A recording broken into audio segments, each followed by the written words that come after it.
ಬಳ್ಳಾರಿ ಕೈ ಅಭ್ಯರ್ಥಿಯಾಗಿ ಸ್ಪರ್ಧಿಸಲು ತುಕಾರಾಂ ಈಗ ಒಪ್ಪಿಗೆಯನ್ನ ಸೂಚಿಸಿದ್ದಾರೆ ಅನ್ನೋ ಅಪ್ಡೇಟ್ ಸಿಕ್ಕಿದೆ. ಬಳ್ಳಾರಿಯ ಲೋಕಸಭೆ ಚುನಾವಣೆಯ ಅಭ್ಯರ್ಥಿಯ ಹೆಸರು ಇನ್ನೂ ಪೆಂಡಿಂಗ್ ಆಗಿ ಉಳಿದುಕೊಂಡಿದೆ. ಇದೀಗ ತುಕಾರಾಂ ಒಪ್ಪಿಗೆ ಸೂಚಿಸಿದ್ದಾರೆ ಅನ್ನೋ ಮಾಹಿತಿ ಲಭ್ಯವಾಗಿರುವಂತದ್ದು.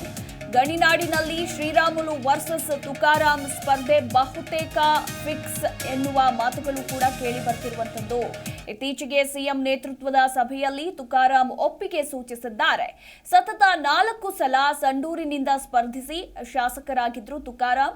ಇನ್ನು ಸಚಿವ ನಾಗೇಂದ್ರ ಸಂತೋಷ್ ಲಾಡ್ ಕೂಡ ಸಭೆಯಲ್ಲಿ ಭಾಗಿಯಾಗಿದ್ರು. ಈ ಸಭೆಯಲ್ಲಿ ತುಕಾರಾಂ ಒಪ್ಪಿಗೆಯನ್ನ ಸೂಚಿಸಿದ್ದಾರೆ ಅನ್ನೋ ಮಾಹಿತಿ ಲಭ್ಯವಾಗಿದೆ. ಇನ್ನು ಪುತ್ರಿಗೆ ಎಂಪಿ ಟಿಕೆಟ್ ಅನ್ನ ಕೇಳಿದ್ರು. ಈ ಬಾರಿ ಲೋಕಸಭೆ ಚುನಾವಣೆಯ ಟಿಕೆಟ್ ಅನ್ನ ಪುತ್ರಿಗೆ ಕೊಡುವಂತೆ ತುಕಾರಾಂ ಕೂಡ ಕೇಳಿದ್ರು. ಹೀಗಾಗಿ ಸೌಪರ್ಣಿಕ ತುಕಾರಾಂಗೆ ಲೋಕಸಭೆಯ ಟಿಕೆಟ್ ಸಿಗುತ್ತಾ ಅಥವಾ ಏನು ಅನ್ನೋದರ ಕುರಿತಾಗಿ ಸಾಕಷ್ಟು ಕುತೂಹಲ ಇತ್ತು. ಯಾಕಂದ್ರೆ ಬಳ್ಳಾರಿಯಲ್ಲಿ ಒಂದು ಕಡೆ ವಿಎಸ್ ಉಗ್ರಪ್ಪ ಕೂಡ ಪೈಪೋಟಿಯಲ್ಲಿದ್ದಾರೆ. ಪ್ರಬಲ ಆಕಾಂಕ್ಷಿ ವಿಎಸ್ ಉಗ್ರಪ್ಪ ಅಂತಾನೆ ಹೇಳಬಹುದು.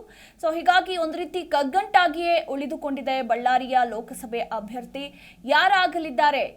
ಈಗ ಒಂದು ಕಡೆ ತುಕಾರಾಂ ಒಪ್ಪಿಗೆ ಸೂಚಿಸಿರೋದ್ರಿಂದ ಅವ್ರಿಗೆ ಬಹುತೇಕ ಎಂಪಿ ಟಿಕೆಟ್ ಫಿಕ್ಸ್ ಅಥವಾ ಏನಾದ್ರೂ ಲಾಸ್ಟ್ ಮೂಮೆಂಟ್ ನಲ್ಲಿ ಚೇಂಜಸ್ ಆಗುವ ಸಾಧ್ಯತೆ ಇದೆಯಾ ಅನ್ನೋದರ ಕುರಿತಾಗಿ ಕಾದು ನೋಡಬೇಕಾಗಿದೆ. ನಮ್ಮ ಮಗಳು ಇವತ್ತು 4 ಬಾರಿ 16 ವರ್ಷಗಳ ಕಾಲ ನನ್ನ ನಿಂತ್ಕೊಂಡು ಸಮಾಜ ಸೇವೆ ಯಾಕೆ ಮಾಡಬೇಕು, ಯಾವ ಥರ ಜನರನ್ನು ಹಚ್ಕೋಬೇಕು, ಯಾವ ಥರ ಸಂಸದೀಯ ವ್ಯವಸ್ಥೆ ಇರ್ತದೆ ಅಂತೇಳಿ ಓದಿದ್ದಾಳೆ, ತಿಳ್ಕೊಂಡಿದ್ದಾಳೆ. ಹಿಂಗಾಗಿ ಅನುಕೂಲ ಆಗುತ್ತೆ. ಅದಕ್ಕೋಸ್ಕರ ನಾವು ರಿಕ್ವೆಸ್ಟ್ ಮಾಡಿದ್ದೇವೆ ಮಗಳಿಗೆ ಟಿಕೆಟ್ ಕೊಡಿ. ರೆಸ್ಪಾನ್ಸ್ ನೀವು ಹೇಳ್ಬೇಕು ಮೀಡಿಯಾದವರು. ನಾವೇನು ಹೇಳಕ್ಕಾಗುತ್ತೆ.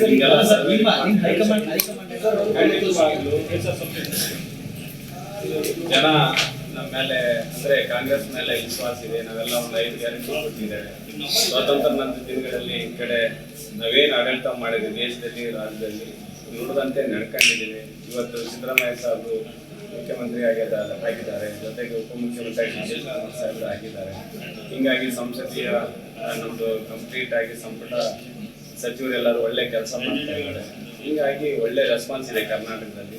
ಖಂಡಿತ ನಮ್ಮ ಬಳ್ಳಾರಿ ಜಿಲ್ಲೆಯಿಂದ ಇವತ್ತೇನು 2004ರಿಂದ ಲೋಕಸಭೆಗೆ ಯಾರು ಆಯ್ಕೆ ಆಗಿಲ್ಲ, 24ರಲ್ಲಿ ಖಂಡಿತವಾಗ್ಲೂ ಆಯ್ಕೆ ಆಗಿದೆ. ನಮ್ಮ ಮಗಳು ಇವತ್ತು 4 ಬಾರಿ 16 ವರ್ಷಗಳ ಕಾಲ ನನ್ನ ನಿಂತ್ಕೊಂಡು ಸಮಾಜ ಸೇವೆ ಯಾಕೆ ಮಾಡಬೇಕು, ಯಾವ ಥರ ಜನರನ್ನು ಹಚ್ಕೋಬೇಕು, ಯಾವ ಥರ. ಜಿ ಕನ್ನಡ ನ್ಯೂಸ್ ಈಗ ನಿಮ್ಮ ಮನೆಯಲ್ಲೇ ನೋಡಿ. ಎಲ್ಲ ಕೇಬಲ್ಗಳಲ್ಲಿ ಈಗ ಲಭ್ಯ.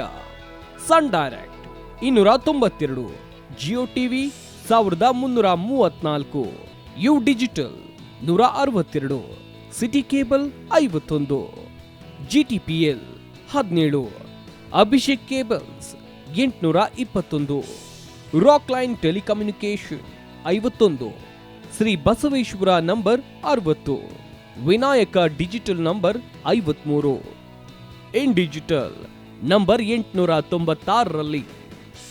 ನಿಮ್ಮಿಸ್ತದ ಜಿ ಕನ್ನಡ ನ್ಯೂಸ್ ನೋಡಿ ಆನಂದಿಸಿ.